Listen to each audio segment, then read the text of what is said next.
push through major structural changes. That's how like fascism comes up. You create faux populist movements Right. in order to push through institute.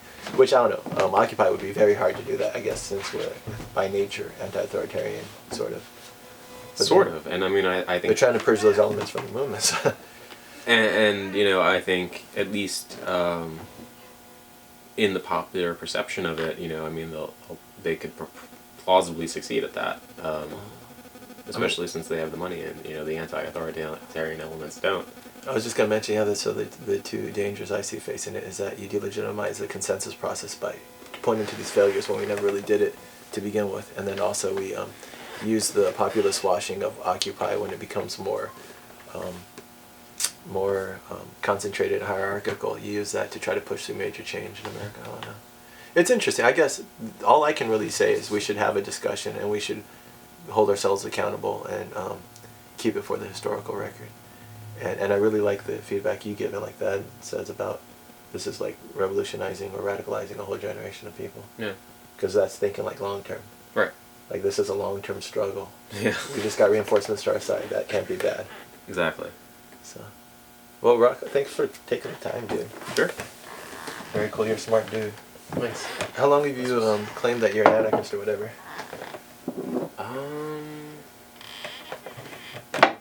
Just 2012, I guess, like 6 years or so. I mean, 6 years? Yeah, I mean, I started. I mean, when I first started thinking about politics, I identified as a green, Yeah. which despite the political party itself did have some sort of anarchic roots for the movement itself, and so that was sort of interesting to me to see how you had this anti-authoritarian movement, which then sort of started a political party, and then that political party got co-opted by liberals, and Yeah, exactly. Like any. right, and I mean, actually, I mean, even with the Libertarian Party, there was a similar story there, where you had these, you know, these radical libertarians who were like, well, we'll create a political party, and so then it starts getting co-opted by right-wing Republicans who, you know, were dissatisfied with their own party, and they wanted, and even like, I mean, I was at their convention in 2008, and one of the things that Bob Barr was explicit about was like, we're pressuring the Republican Party from outside, and I was like, I don't think that's what a lot of people are here to do. There's a huge crossover between the like libertarian right and radical left. Oh yeah. I mean, that's just fertile ground for anarchy, and that's what I mentioned earlier. Like, they asked Chomsky on an Inter-Occupy call, how do we take away the stigma or like destigmatize anarchism?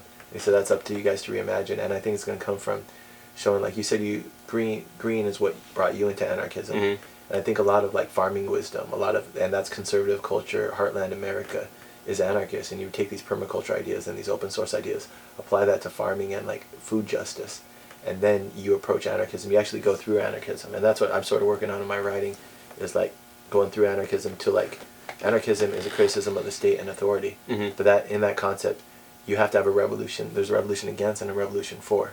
So you also have values you're promoting for, and what you're promoting is pre-state values, and those are like sort of agrarian values of like local self-governance, and that's when you get into like your relationship with nature and the land. And that's when you take some of these metaphors about permaculture and non-invasiveness in how you deal with the land, and now apply those to societies and question all your actions with societies and have non-invasiveness and try not to just be constantly treating the symptoms, but instead actually not coerce society like you would in nature and permaculture. And you'll find that you're an anarchist over here. Yeah. And so they're the same concept, and I think that's how we can, well, that's how I would like to try to promote it. That's in my writing, so. Cool. I don't know.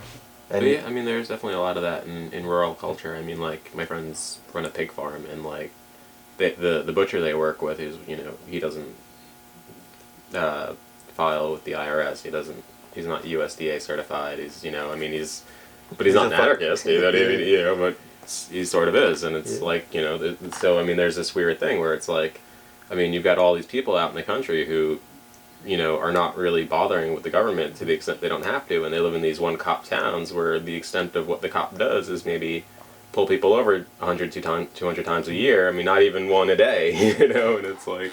That's what I love about Puerto Rico, man. I'm going there in about a week to do some writing. Yeah. And like the car I was driving, like the door didn't close. I'd have to hold on to it with my arm. I had no like windshields. Like the cop stopped me once, and he could have given me over $1,000 worth of fines. He just shook his head and just, they don't, I mean, the cops drive around there with beers and stuff. It's nuts. And like, I mean, that type of anarchism has a bad name, like just totally no rules. Right. But like in Latin American countries, poor countries, it's sort of like it's more of a state of nature. Yeah. It's like while I was down on that island, they beheaded a rapist. It's like, they take care of stuff for themselves. Exactly. But it's an interesting thing. We could keep talking all day on it. Yeah.